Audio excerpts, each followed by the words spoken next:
Welcome back to another CapCut Mobile tutorial. Today we're creating a swinging letters text effect using the built-in pendulum animation.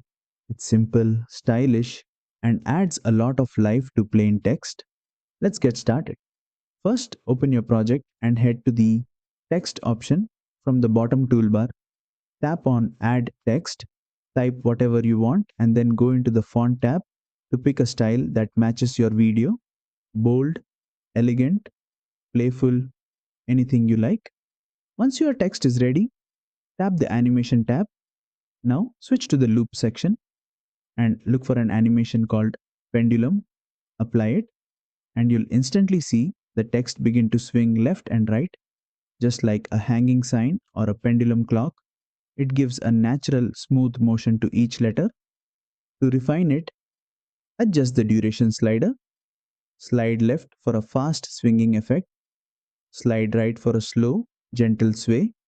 Preview the animation and tweak the duration until it matches the tone of your edit. And you're done. That's how you create the swinging letters text effect in CapCut Mobile. If this tutorial helped you, make sure to like, share, and subscribe for more detailed CapCut Mobile editing tricks.